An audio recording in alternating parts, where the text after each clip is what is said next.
NFL fans, what is going on? We are less than 1 week away until the Eagles kick off the season versus the Dallas Cowboys. In today's episode, I'm going to do all 16 games, predictions for each and every one of these games, up to date for you guys. Listen, there's been a lot of moves, a lot of injuries to report on over the last week or so. So I'm going to get into these picks for you guys. Let's go! Before we kick off this picks video, guys, I just want to say thank you so much. We just crossed 18,000 subscribers. The support you guys have shown me over the last 2 years has been remarkable. If you're new to the channel, my name's Jay, host of the Jay All Day NFL Show, former Bleacher Report writer turned YouTuber, and I'm here to bring you the best picks on YouTube each and every week, guys. And if you're into sports betting, check out my memberships. You get all my bets every single Friday, $4.99 a month. And also, if you're into a little survivor pool action, Splash Sports just sponsored the channel to run our own survivor pool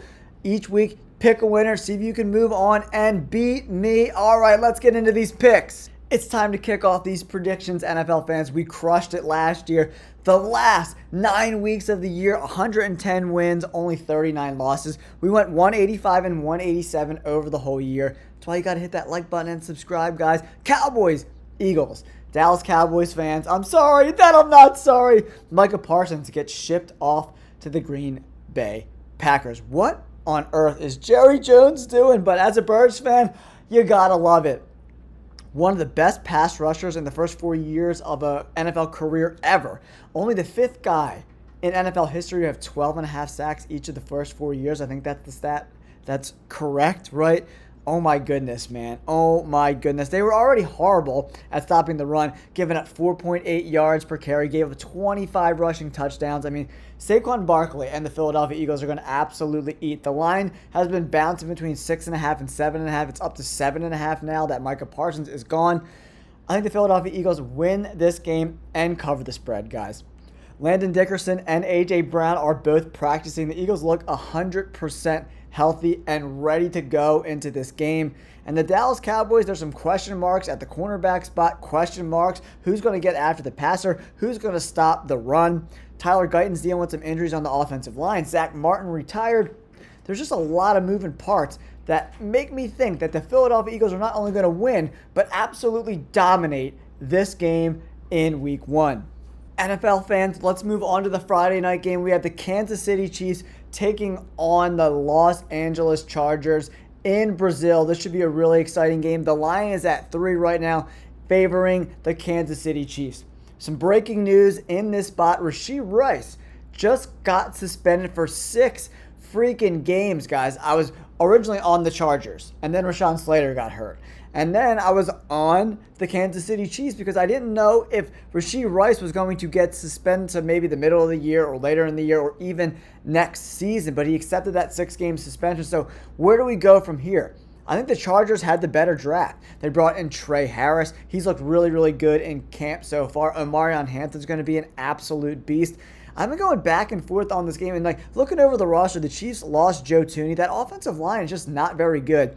And the Chargers defense is very, very stingy. They only gave up 301 points last year. That's the lowest in the entire NFL last season. And you know what? I think they're going to take a blueprint out of what the Philadelphia Eagles did to the Chiefs in the Super Bowl, right?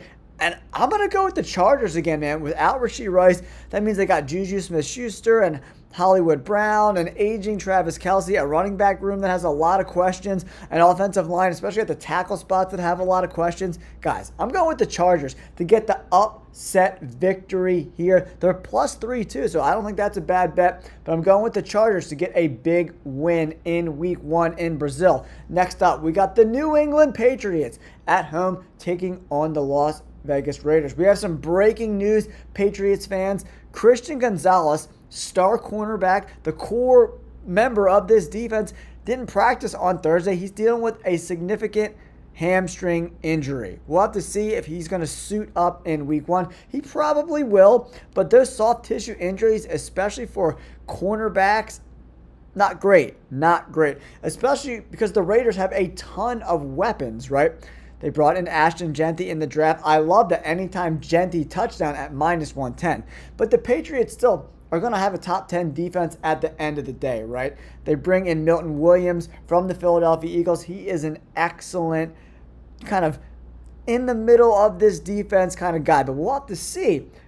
On that defense with the Eagles, Jalen Carter was getting double teamed a lot, so Milton Williams saw a lot of one-on-ones.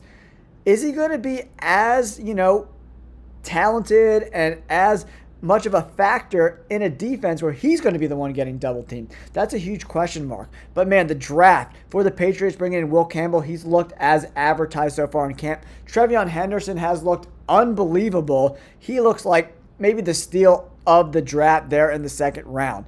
And then the Raiders, new head coach there, Pete Carroll, new head coach for the Patriots, Mike Vrabel, Chip Kelly calling the plays. Really interesting. It's really going to be fun to watch how he uses Ashton Genty and Jacoby Myers, who has requested a trade. We'll have to see how that kind of plays out there, right? Darian Porter, the cornerback that they drafted, he's looked really good as well. And I think Genty's going to be more in play in the pass game than a lot of people think. This game is going to be really, really close. I've been going back and forth and back and forth. And I think people are assuming that Stephon Diggs is going to be 100% healthy coming off that big-time knee injury. Usually that is not the case. He might be a little slow out of his breaks to start especially, right? So you know what? I'm going with the Raiders to win this game on the road. I think Brock Bowers is going to be a huge freaking issue. I am a little concerned about this Raiders defense, but on the flip side, this New England Patriots offense doesn't look super dangerous, right? But Trevion Henderson looked great in the preseason. We'll see if that carries over into the regular season. But for now, I'm sticking with the Raiders to get a huge road victory in Week 1. Next up, guys, we got a really fun matchup between the Pittsburgh Steelers and the New York Jets. The Jets are starting two really young guys at those tackle spots. Armand Membu, new right tackle. Olu Fashanu, the second-year guy from Penn State. They also drafted Mason Taylor, the tight end. I don't know how much he's going to be involved in the offense right away. Justin Fields comes over from Pittsburgh to be the new quarterback there. Aaron Rodgers and company. DK Metcalf, now a Pittsburgh Steeler, right? But I just think this matchup with Highsmith and Watt against these two young tackles, I just don't see the Jets scoring a lot of points in this spot. Jets also have a new head coach, Aaron Glenn, defensive mind, coming over from the Detroit Lions. I just don't expect this offense to be very productive, especially early on in the season. That's why I'm going to go with the Pittsburgh Steelers and Mike Tomlin. Aaron Rodgers, a ton of experience with those guys. And they also bring in DK Metcalf. They drafted Caleb Johnson, right, in the first round. Really good running back. Where did he go? Iowa, right? Yeah, very talented running back. I expect him to get involved in this offense early. First round pick, Derek Harmon, is going to be missing some time. He's not going to be a factor early on in the season. I think it's an MCL sprain, 4 to 6 weeks. He's going to be out, guys. So just note that. But I'm going with the Pittsburgh Steelers on the road here to get a big time W. They're minus 2.5-point favorites right now. So I think they win, and they also cover the spread pretty easily, in my opinion. Next up, we have the Miami Dolphins and the Indianapolis Colts. A lot to report here. The Colts have 4 guys on IR, 4 starters on defense that are questionable in this spot. Daniel Jones is now the starting quarterback for Indianapolis, right?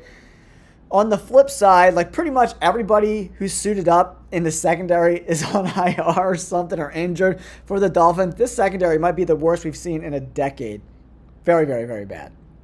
Also, A-Chain dealing with a calf injury. Hill has been dealing with a oblique injury, so all the main weapons dealing with those soft tissue injuries doesn't look good for the Miami Dolphins. I'm going to go with the Colts here to win this game. This is going to be a tight spread game as well, guys. Not a big point spread, only a 1.5 coming in on the Colts. I think Tyler Warren's going to be a big factor in this game, right? Shane Steichen wants to work the middle of the field, down the seam, some crossers, kind of open up things down the field. But Daniel Jones kind of operates the best in the middle of the field, under 20 yards. He's not like Anthony Richardson, who wants to monster moonshot launch it down the field. The Colts defense is banged up.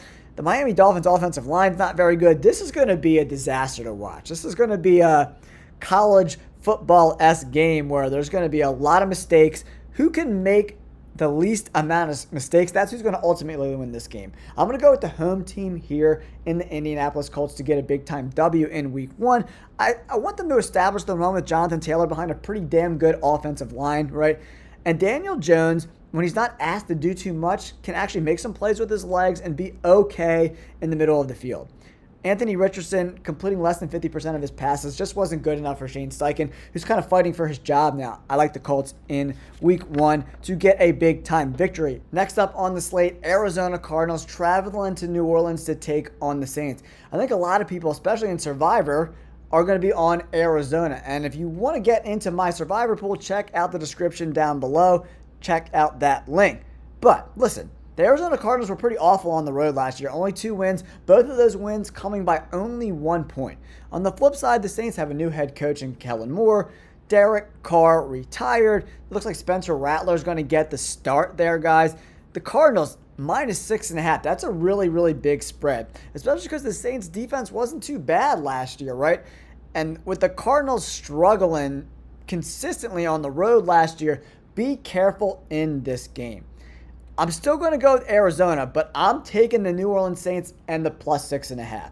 Straight up, I'm going to go with Arizona to win this game, right? Mainly because I really like what the Arizona Cardinals did in the offseason. They brought in Josh Sweat from Philadelphia to rush the passer. 2 really good picks early on in the draft. Walter Nolan and Will Johnson has looked like the top 10 pick. A lot of people thought he would be in this year's past draft. Some injury concerns pushed him down in the draft process. But if he's as advertised, this defense is going to be a hell of a lot better. That's why I'm going with Arizona to win. But +6.5 points at home, I like the Saints and the +6.5. Next up, we have one of my favorite matchups of the week. New York Giants taking on the Washington Commanders in Washington. Both of the games these teams played last year were decided by 5 or less points. Both of these teams improved a lot this offseason. The Commanders bring in Laramie Tunsil. They re-signed Zach Ertz. They also brought in Deebo Samuel. All moves I really, really like. The Giants, on the flip side, brought in Javon Holland to play the safety spot from the Miami Dolphins. They drafted Abdul Carter and Cam Skattebo. Guys, I absolutely loved in the draft process. Also brought in Jameis Winston and Russell Wilson to kind of add some depth to that quarterback room. Russell Wilson will be the starter, and I expect him to be a lot better than what the Giants ran out last year. So, who ultimately wins this game? I'm going to go with the Washington Commanders, but this game's going to be a lot closer than people think. There's a big point spread as well in this game that I would be a little suspect. Commanders -6. I'll take the Giants in the points, but I think the Commanders are going to absolutely win this game. Should be a lot of fun to watch. I'm really excited to see what Jaden Daniels looks like in year 2, especially against this crazy front 7 of the New York Giants. Abdul Carter, Brian Burns, Thibodeau, Dexter Lawrence, man. Woo! Baby, that's a lot of manpower coming at you, right? So if Jaden Daniels can get away from the pass rush, he'll continue to dominate down the field. Plenty of open receivers. Terry McLaurin gets his extension as well. That's great news for Commanders fans, right? But this game's going to be a lot of fun. I don't want to bet it at all whatsoever, but as a fan, I can't wait to see who wins this game. I'm going with Washington, but I'm going to go with the Giants and the points, right? Carolina Panthers, Jacksonville Jaguars. I love the Jacksonville Jaguars in this spot. Here's why. All right, the Panthers on offense look pretty good.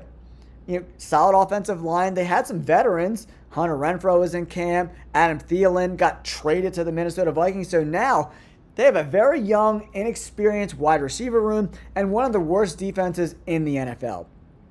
On the flip side, Liam Cohen is the new head coach of the Jaguars. He's done wonders with guys like Baker Mayfield, really turned his career around.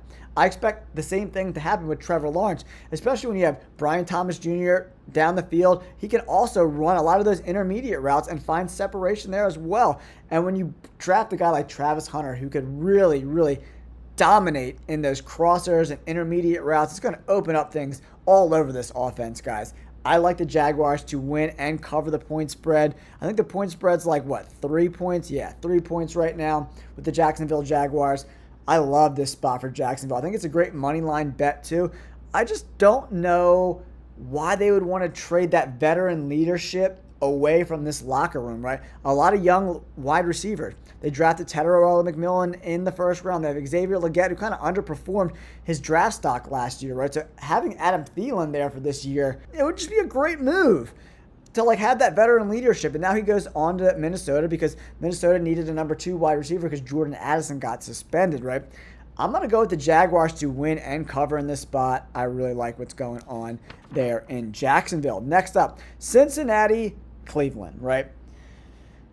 As we all know, the Cincinnati Bengals have struggled so bad the first few weeks of the season for like the last half a decade. It's been remarkable how a team so talented could struggle so much. They got the Shamar Stewart deal done. Trey Hendrickson got his pay bump. They didn't get the extension done, but he got a bunch of more money for this year, right? So I guess he's happy enough to come back and run it back with the Bengals one more year before he hits free agency, right? So with Shamar Stewart and Trey Hendrickson, the defense is going to be a little bit better. And on the flip side, the Browns, yikes. Joe Flacco is starting. Dylan Gabriel's the number 2.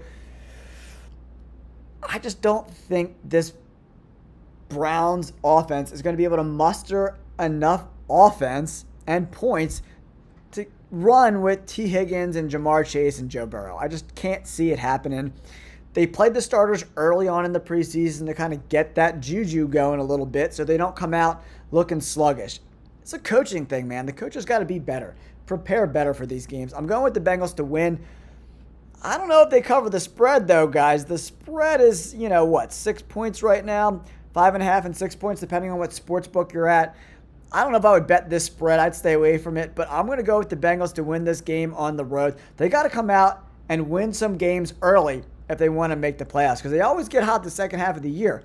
But them shitting the bed the first 4 or 5 weeks of the season is the reason why they didn't make the playoffs last year. So Joe Burrow needs to get his shit together early, come out, and prove the Bengals are for real and dominate a terrible Cleveland Browns team. Next up, Buccaneers, Atlanta Falcons. We got some updates on injuries here too.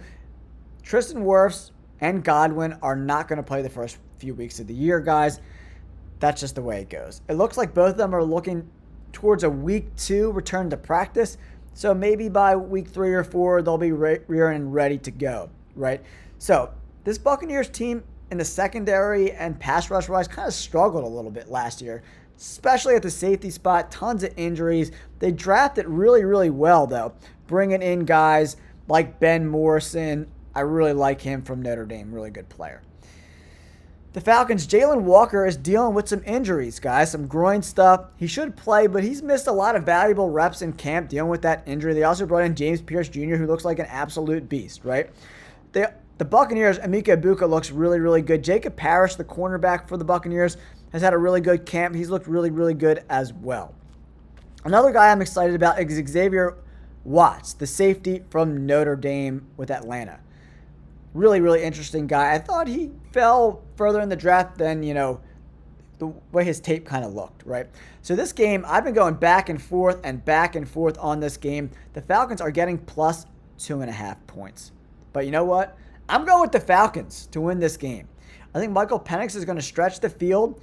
They got tons of weapons. I think Bijan Robinson eats, and Drake London has a really, really big day. And I'm looking for the Falcons to finally figure out what the hell is going on with Kyle Pitts, right? The Falcons got a really good offensive line, and this secondary kind of is a little concerning for me for the Tampa Bay Buccaneers without Tristan Wirfs. But man, Emeka Egbuka looks really good. I love Bucky Irving. This is going to be an amazing game to watch. It's going to be so much fun to watch these teams go at it. And remember, the Falcons won both of those games last year versus the Tampa Bay Buccaneers. But remember, it was with Kirk Cousins. There was no Michael Penix Jr. in those games, but I'm still rolling with the Falcons at home in week 1. Next up, we have the Titans and the Denver Broncos. There are some injury updates. Marvin Mims is dealing with a groin injury. Doesn't look good. I kind of expect him to miss week 1. That doesn't change the outcome of this game at all whatsoever. We got number 1 pick Cam Ward and a terrible team. Straight up. The Broncos defense is one of the best in the NFL. They're going to probably be a top 5 unit. They actually have a really good offensive line as well. Bo Nix is in year 2 in this system. They got Evan Ingram this offseason as well. He's going to be really, really good. They drafted Jody Barron to make this defense even better. Pat Bryant, the 6'2" wide receiver from Illinois, I think is going to be really interesting in this offense as well. They drafted 2 really nice edge guys too, man. Really good draft for defense. Savion Jones and Quay Robinson from LSU and Alabama, respectively. These guys are going to get after the quarterback a little bit, man. Really, really good draft. RJ Harvey comes in from UCF, the running back. Should be interesting in this offense as well. The Broncos are going to dominate. I think the line's up to 8 now. I still think they cover it. I think anything below 10, take the Broncos to cover the points, man. I think they're going to absolutely dominate. Next up is another game I'm really interested to talk about and excited to talk to you guys about. Is the San Francisco 49ers on the road taking on the Seattle Seahawks, right? Man, I got to pull out my notes for all this craziness that's happened, right? So the San Francisco 49ers, I don't even know if they have any wide receivers left. It's a disaster. Ricky Pearsall is the only guy that's healthy that's anyone even knows his name. And he has been dealing with some hamstring stuff this offseason as well. And then this D-line is decimated. They're going to have 3 guys, C.J. West, Alfred Collins, and Michael Williams, getting significant snaps. And they're all rookies, guys. So I expect Seattle to run the football a lot with Kenneth Walker. This offensive line, they're still trying to prove themselves, right, and figure out, can they be a functional unit? They drafted Gray Zabel in round 1. Really, really talented guy. I think he's going to be huge for this offensive line. And the Seahawks defense is going to keep them in a lot of games this year. But between the 49ers not having any wide receivers healthy and a defensive line that's going to really struggle to stop the run, that's not a great combination. Unless Christian McCaffrey goes, 18 carries for $125 and 10 receptions for 85 yards and a touchdown, I'm going with the Seahawks to win. And they're plus 2 points right now on most sports books. So I'm going with Seattle to win this game at home. San Francisco just has too many things going against them right now to win on the road. They were awful on the road. I think they only won 2 games on the road all year last year. But on the flip side, Seattle wasn't very good at home last year. And typically, Seattle is very, very dominant at home. I think they only won 3 games at home last year. This is going to be a weird game. It's a division game. But just the matchups, the way these teams kind of look on paper, I expect the Seahawks to dominate the trenches. And when you dominate the trenches, you typically win games. I like Seattle to get a big W here. Next up, we got the Packers and Michael Parsons at Lambeau versus the Detroit Lions. I liked Green Bay before they got Micah Parsons. I like them even more now, especially because there's a lot of changes on this offensive line for the Detroit Lions. Frank Ragnow, Kevin Zeitler, both gone. I expect Micah Parsons to ball out. He might be on a little bit of a pitch count. He's kind of an unknown right now. He's got 10 days to learn the playbook a little bit. We'll have to see if he's only going to be in on packages or they're just going to let him get after the quarterback, right? Set the edge, get after the quarterback, and get her done. Minus 2.5 right now. I like the Packers to win and cover the spread. But on the flip side, the outside cornerback positions for the Packers are a huge concern, especially with the Detroit Lions' Jameson Williams and our boy Amon-Ra St. Brown. This is going to be a really tough game. I don't know. Jared Goff just left a really sour taste in my mouth from that performance in the playoffs versus the Commanders. He was an abomination, man. And if they could get after Jared Goff, it's going to be a long day for the Lions and their fan base. I'm going with the Packers to win this game and cover the spread. Next up is another game I'm really, really excited about. LA Rams, Houston Texans, right? Okay. Where do we even get started on this game? Matt Stafford, epidural on his back. Not great, guys. Not great. Not great. Not great. But they bring in Devontae Adams. Devontae Adams and Puka Nacua, Kyron Williams, the rookie tight end, Terrence Ferguson has looked great in camp. This offense looks really, really, really exciting, So Coach McVay just went to the media and he said he expects left tackle Alaric Jackson to play in this game. So that's great news for Matt Stafford, right? You got to keep Matt Stafford upright, allow him to operate in the pocket and be that precision surgeon that he is. Houston Texans on the flip side. I love what they did in the draft. They bring in Jalen Noel and Jaden Higgins from Iowa. Really, really good wide receivers, guys. Super talented guys. Really, really exciting young wide receivers. Jaden Higgins, honestly, was my favorite wide receiver in this entire draft class. They're going to be just fine. But remember, no Joe Mixon. He's hurt. Nick Chubb just hasn't looked the same after those injuries. And then this offensive line. Laramie Tunsil gets shipped out of town. A bunch of new faces, moving parts on an already bad offensive line on the road. They haven't played with each other a lot. On the road, it's loud. It's crazy. The communication is going to be a bad thing. I like the Rams. I love the money line. I think they cover the spread as well. 2.5 points. I like the Rams to cover the spread and win this game. I expect Jarrett Verse and company to get after CJ Stroud. I think this offensive line is going to commit a lot of penalties. I'm calling at least 5 pre-snap penalties for this team. Actually, not 5 pre-snap. How about 5 pre-snap and holding calls combined? I think that's a shoe-in, man. With the way this offensive line looks, a lot of, just mid guys. I love what's going on. As long as Matt Stafford is healthy and ready to play, I'm taking the Rams at home. Next up, Buffalo Bills and the Baltimore Ravens. The Bills were 8-0 at home last year, guys. Can they continue that success? I think it runs out here. The Baltimore Ravens had an incredible draft. Malachi Starks, Mike Green, Emory Jones, Teddy Buchanan, OMG. First round pick Maxwell Harrison has been battling injuries all camp, and the safety spot and that other cornerback spot are a huge concern of mine going forward for this Buffalo Bills team. The Ravens like to run a lot of 12 personnel, right? So with Andrews and Isaiah Likely, I think they exploit this secondary outside of Christian Benford. That's not very good, in my opinion. I'm going with the Baltimore Ravens to win this game. And it looks like they're half-point dogs, so I'm going to go with the Ravens to win this game. And wrapping things up, guys, we got the Minnesota Vikings on the road taking on the Chicago Bears, right? So where do we go? Who wins this game? I do love what the Bears did in the draft. Colston Loveland at tight end. Luther Burden III coming in at the wide receiver spot. I like that shit for the Bears, man. They also really revamped this offensive line, bringing in Joe Thuney, Jonah Jackson. Woo, baby. Drew Dahlman, too, right at the center spot. On paper, they look pretty damn good. Plus 1.5. I'm going with the Bears to win this game, and obviously, I'll take the points, J.J. McCarthy, we don't know. We don't know. And this wide receiver room behind Jordan Addison was so bad that they had to trade for Adam Thielen, who's like 100 years old. So, obviously, the Vikings weren't happy with what was going on in the wide receiver room outside of Justin Jefferson. And the Bears got weapons for days. Minnesota's got to go on the road, play outside. Dude, I'm going with the Bears. The Bears and Ben Johnson, new head coach Ben Johnson.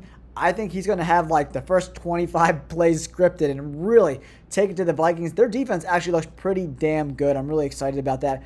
The offensive line looks pretty healthy from my notes. The defense looks solid as well. But if J.J. McCarthy looks like he has so far in camp, I think the Bears take it in a close one. Bears get it done, guys. There it is, guys. My Week 1 NFL picks. Make sure you subscribe to the channel. Check out my memberships if you're into sports betting. And if you want to enter the Survivor Pool, check out the link in the description below. Thank you guys so much. 18K, you guys are the best. Peace.